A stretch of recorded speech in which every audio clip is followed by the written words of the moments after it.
ఎలా ఉన్నారు? అందరు బాగున్నారా? మనం ప్రతిరోజు కూడా షార్ట్ వీడియోస్ ద్వారా మనం కరెంట్ అఫైర్స్ అయితే నేర్చుకుంటున్నాం కదా.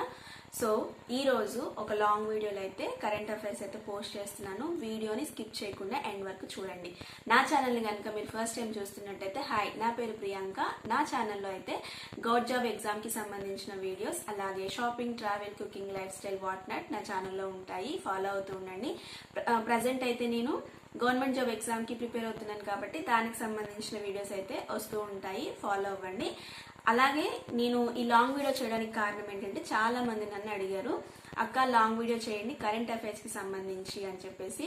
సో వాళ్ళ కోసం అని చెప్పేసి ఈ వీడియోని అయితే నేను చేస్తున్నాను. అండ్ నేను ప్రతిరోజు కూడా బోర్డు మీద కూడా నేను చెప్తున్నాను కదా. సో దాంతోపాటు ఇంకా కొంచెం మీకు ఎక్కువ ఇన్ఫర్మేషన్ అందుతుంది అని చెప్పేసి నేను ఎలా అయితే నోట్ చేసుకుంటానో వాటిని మీకు ఇప్పుడు ఎక్స్ప్లెయిన్ చేస్తాను. మీరు చూసేయండి, చాలా ఈజీగా ఉంటుంది. మీరు నోట్ చేసుకోవడానికి కూడా ఈజీగా ఉంటుంది. మీరు వీడియోని పాజ్ చేసి నోట్ చేసుకోవచ్చు. వీడియోని అయితే స్కిప్ చేయకుండా ఎండ్ వరకు చూడండి. ఇప్పుడు నేను చెప్పే 4 టాపిక్స్ అయితే ప్రజెంట్ న్యూస్లో ఉన్నటువంటి టాపిక్స్ చూసేయండి. ఇప్పుడైతే వీడియో స్టార్ట్ చేసేద్దాం. ఫస్ట్ వచ్చేసి 20వ G20 సదస్సులో భారత్ యొక్క 6 ప్రతిపాదనలు అయితే చూడండి. మనం ప్రీవియస్ వీడియోలో అయితే G20 సమ్మిట్ గురించి అయితే షార్ట్ వీడియో చూసాం కదా. సో దానికి సంబంధించి ఆ G20 సదస్సులో అయితే భారత్ 6 ప్రతిపాదనలు అయితే చేసింది. ఫస్ట్ వచ్చేసి గ్లోబల్ ట్రెడిషనల్ నాలెడ్జ్ రెస్పిటరీ, రెండోది వచ్చేసి ఆఫ్రికా స్కిల్స్ మల్టీప్లియర్ ప్రోగ్రామ్, మూడోది వచ్చేసి G20 global health care response team, నాలుగోది వచ్చేసి initiative on countering the drug terror nexus, ఐదోది వచ్చేసి ఓపెన్ శాటిలైట్ డేటా పార్ట్నర్షిప్, ఆరోది వచ్చేసి క్రిటికల్ మినరల్స్ సర్క్యులేటరీ ఇనిషియేటివ్. ఈ 6 ప్రతిపాదనలు కూడా భారత్ చేసిందనమాట. ఏ సదస్సులో అంటే G20 సదస్సులో. మొదటిది వచ్చేసి గ్లోబల్ ట్రెడిషనల్ నాలెడ్జ్ రెస్పిటరీ, రెండోది వచ్చేసి ఆఫ్రికా స్కిల్స్ మల్టీప్లియర్ ప్రోగ్రామ్, మూడోది G20 global health care response team, నాలుగోది initiative on countering the drug terror nexus, ఐదోది వచ్చేసి ఓపెన్ శాటిలైట్ డేటా పార్ట్నర్షిప్, ఆరోది వచ్చేసి క్రిటికల్ మినరల్ సర్క్యులేటరీ ఇనిషియేటివ్. ఈ 6 కూడా G20 సదస్సులో అయితే భారత్ ప్రతిపాదించింది. నెక్స్ట్ అలాగే ఈ 20వ G20 సదస్సులో భాగంగా సభ్యత్వ దేశాలు ఉంటాయి కదా. సభ్యత్వ దేశాలు దృష్టి కేంద్రీకరించినటువంటి కొన్ని అంశాలు ఏంటి అని అంటే, ఫస్ట్ వచ్చేసి ఎనర్జీ సెక్యూరిటీ, రెండోది వచ్చేసి క్లైమేట్ యాక్షన్, మూడోది వచ్చేసి డిజాస్టర్ మేనేజ్మెంట్, అలాగే నాలుగోది వచ్చేసి స్మాల్ ఐస్లాండ్ డెవలపింగ్ స్టేట్స్, ఆరోది వచ్చేసి లీస్ట్ డెవలప్డ్ కంట్రీస్. ఈ 6 మీద కూడా G20లో ఉన్నటువంటి సభ్యత్వ దేశాలు అయితే దృష్టి కేంద్రీకరించినటువంటి అంశాలు ఎనర్జీ సెక్యూరిటీ, క్లైమేట్ యాక్షన్, అలాగే డిజాస్టర్ మేనేజ్మెంట్,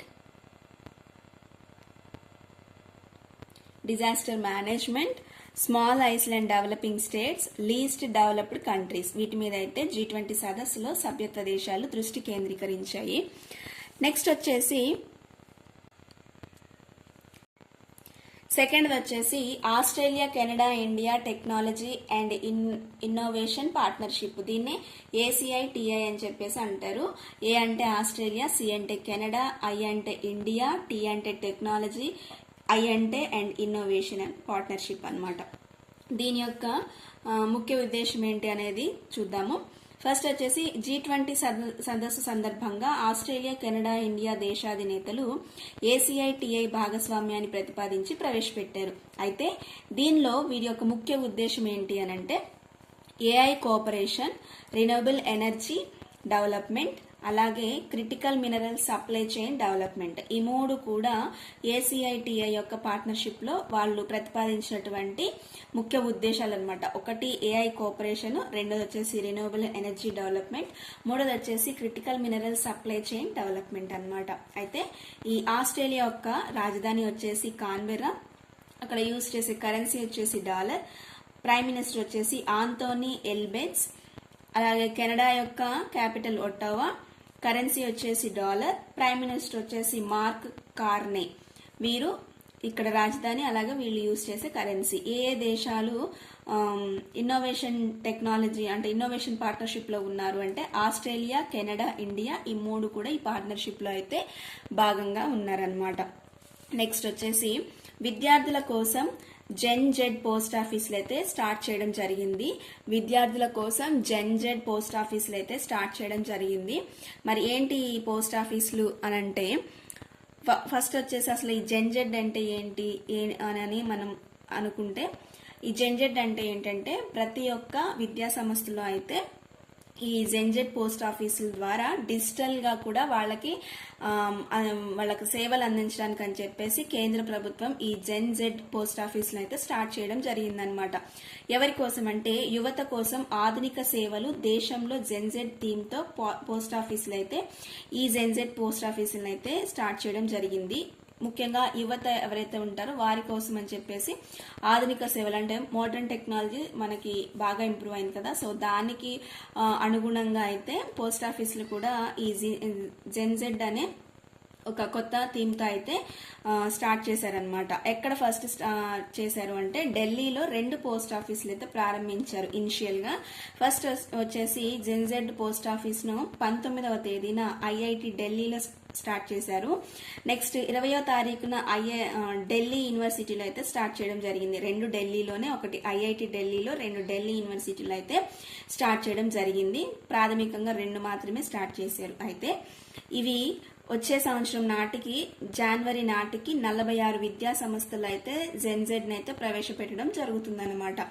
అయితే ఈ జెడ్ ఏంటంటే కేవలం లేఖలు పంపించడానికి అంటే ఉత్తరాలు పంపించడానికి కాకుండా డిజిటల్ యుగానికి అనుగుణంగా వివిధ సేవలను అందించడానికి అయితే శ్రీకారం చుట్టిందనమాట. ఎప్పుడు పోస్ట్ ఆఫీస్ అనగానే మనకు ఉత్తరాలు అయితే గుర్తుకొస్తాయి కదా, సో వాటిని పంపించడమే కాకుండా ఇప్పుడు మారుతున్న టెక్నాలజీకి అనుగుణంగా యూత్ కి దగ్గర అవ్వాలని చెప్పేసి డిజిటల్ యుగానికి అనుగుణంగా వివిధ సేవలు కూడా అందించడానికి అయితే ఈ కార్యక్రమాన్ని అయితే ప్రారంభించడం జరిగింది. ఎవరంటే కేంద్రం ప్రారంభించింది జెడ్ పోస్ట్ ఆఫీసులు. ఫస్ట్ వచ్చేసి 19వ తారీఖున ఐఐటి ఢిల్లీలో, 20నేమో ఢిల్లీ యూనివర్సిటీలో అయితే స్టార్ట్ చేయడం జరిగిందనమాట. నెక్స్ట్ వచ్చేసి 4th వచ్చేసి బర్డ్ రింగింగ్ స్టడీ ప్రాజెక్ట్. ఇది ఏంటి అని అంటే పక్షులు ఏవైతే ఉంటాయో వాటి యొక్క జీవన శైలి, వలసలు, అలాగే బరువు, ఆహారపు అలవాట్లు వంటి అంశాలపై అధ్యయనం చేయడానికి ఈ బర్డ్ రింగింగ్ స్టడీ ప్రాజెక్ట్ అయితే స్టార్ట్ చేయడం జరిగిందనమాట. ఎక్కడ అంటే రాజస్థాన్లోని భరత్పూర్లో కొలాడియో జాతీయ పార్కులో అయితే ఈ బర్డ్ రింగింగ్ స్టడీ ప్రాజెక్ట్ అయితే స్టార్ట్ చేయడం జరిగింది. ఎన్ని సంవత్సరాల తర్వాత అనంటే 35 సంవత్సరాల తర్వాత మళ్ళీ స్టార్ట్ చేయడం జరిగిందనమాట. అంటే 35 years ముందు దీన్ని స్టార్ట్ చేశారు, మళ్ళీ 35 సంవత్సరాల తర్వాత రీస్టార్ట్ చేశారు బర్డ్ రింగింగ్ స్టడీ ప్రాజెక్ట్. ఎక్కడ అంటే రాజస్థాన్లోని భరత్పూర్లోని కొలాడియో నేషనల్ పార్క్ లో అయితే దీన్ని స్టార్ట్ చేయడం జరిగింది. ఎన్ని సంవత్సరాల తర్వాత అంటే 35 సంవత్సరాల తర్వాత మళ్ళీ స్టార్ట్ చేయడం జరిగింది. అయితే ఈ చెప్పాం కదా ఆల్రెడీ, పక్షుల యొక్క బర్డ్స్ యొక్క జీవన శైలి, వాటి యొక్క వెయిట్, అవి తీసుకునే ఆహారపు అలవాట్లు, అవి ఒక ప్రాంతం నుంచి ఇంకో ప్రాంతానికి వలస వెళ్ళడం, వీటి మీద అంటే అలాంటి అలవాట్ల మీద అధ్యయనం స్టడీ చేయడానికి అయితే ఈ ప్రాజెక్ట్ అయితే స్టార్ట్ చేశారు. నెక్స్ట్ ఇది Bombay natural history society and Rajasthan అటవీ శాఖ సంయుక్తంగా చేపట్టింది. ఈ రాజస్థాన్ లోని భరత్పూర్ లో ఉన్నటువంటి కొలాడియో నేషనల్ పార్క్ లో ఇది స్టార్ట్ చేశారు కదా ఈ స్టడీ ప్రాజెక్ట్ ని. సో దీన్ని ఎవరెవరు చేపట్టారు అంటే Bombay natural history society and Rajasthan అటవీ శాఖ సంయుక్తంగా చేపట్టింది. అలాగే కొలాడియో డైరెక్టర్ వచ్చేసి అంటే ఈ నేషనల్ పార్క్ యొక్క డైరెక్టర్ వచ్చేసి మానస్ సింగ్. నెక్స్ట్ వచ్చేసి బర్డ్ మ్యాన్ ఆఫ్ ఇండియా అయితే సలీం అలీ గారు, మన అందరికీ తెలుసు. నెక్స్ట్ పక్షుల అధ్యయనం వచ్చేసి ఆర్నిథాలజీ. రాజస్థాన్ లో ఉంది కాబట్టి ఈ నేషనల్ పార్కు, సో దానికి సంబంధించి రాజస్థాన్ సీఎం వచ్చేసి భజన్ లాల్ శర్మ గారు, గవర్నర్ వచ్చేసి హరిబాబు కిషన్ రావు గారు, రాజధాని వచ్చేసి జైపూర్, అసెంబ్లీ స్థానాలు వచ్చేసి 200. మళ్ళీ ఒకసారి చూడండి, కొలాడియో డైరెక్టర్ వచ్చేసి మానస్ సింగ్ గారు, బర్డ్ మ్యాన్ ఆఫ్ ఇండియా అని సలీం అలీ గారిని పిలుస్తారు. పక్షుల అధ్యయనం వచ్చేసి ఆర్నిథాలజీ. రాజస్థాన్ సీఎం వచ్చేసి భజన్ లాల్ శర్మ, గవర్నర్ వచ్చేసి హరిబాబు కిషన్ రావు, రాజధాని జైపూర్, అసెంబ్లీ స్థానాలు వచ్చేసి 200 అన్నమాట. సో మనమైతే ఇప్పుడు చెప్పుకున్నటువంటి కరెంట్ అఫైర్స్ అయితే మొత్తం 4 టాపిక్స్ గురించి నేర్చుకున్నాం. అందులో 2 వచ్చేసి G20 సమ్మిట్ లో భాగంగా ఉన్నటువంటి వాటి గురించి నేర్చుకున్నాము. నెక్స్ట్ వచ్చేసి జెన్జెడ్ పోస్ట్ ఆఫీస్ గురించి నేర్చుకున్నాము. 4th వచ్చేసి బర్డ్ రింగింగ్ స్టడీ ప్రాజెక్ట్ గురించి అయితే నేర్చుకున్నాము. సో ఫస్ట్ 2 వచ్చేసి G20 సమ్మిట్ గురించి కాబట్టి చాలా ఎక్కువగా వీటిని గుర్తుంచుకోండి. అలాగే ప్రీవియస్ షార్ట్ లో కూడా నేను G20 సదస్సు గురించి నేను పోస్ట్ చేశాను, మార్నింగ్ పోస్ట్ చేసింది. సో ఇవి కూడా దానికి సంబంధించినవి. భారత్ చేసినటువంటి 6 ప్రతిపాదనలు, అలాగే ACITI పార్ట్నర్షిప్ గురించి, వీటి గురించి అయితే ఇవి 2 కూడా G20కి సంబంధించినటువంటి ఇంపార్టెంట్ పాయింట్స్ కాబట్టి వీటిని గుర్తుంచుకోండి. నెక్స్ట్ వచ్చేసి జెన్జెడ్ పోస్ట్ ఆఫీసులు, అవి ఒకటి IIT ఢిల్లీలో, నెక్స్ట్ ఢిల్లీ యూనివర్సిటీలో అయితే స్టార్ట్ చేయడం జరిగింది.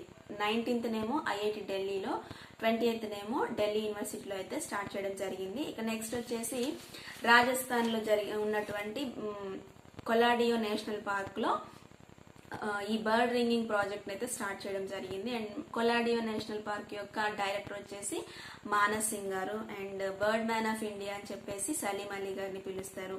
పక్షుల అధ్యయనం వచ్చేసి ఓర్నథాలజీ, అండ్ రాజస్థాన్ సీఎం వచ్చేసి భజన్ లాల్ శర్మ గారు, గవర్నర్ వచ్చేసి హరిబాబు కిషన్ రావు గారు, అండ్ టోటల్ అసెంబ్లీ స్థానాలు వచ్చేసి 200, అండ్ రాజస్థాన్ క్యాపిటల్ వచ్చేసి జైపూర్.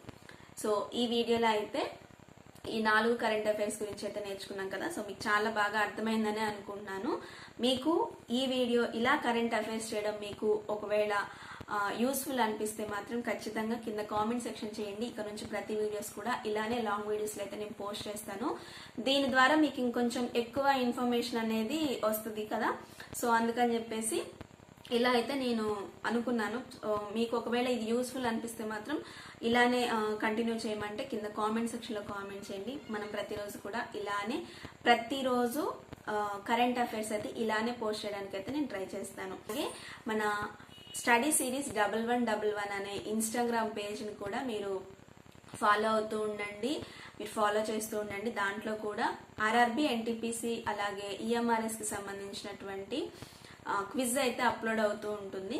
దాన్ని కూడా మీరు ఫాలో అవ్వచ్చు. మీకు నా ఛానల్ ద్వారా అలాగే స్టడీ పేజ్ ద్వారా మీకు చాలా ఇన్ఫర్మేషన్ అయితే అందుతుంది. Thank you for watching.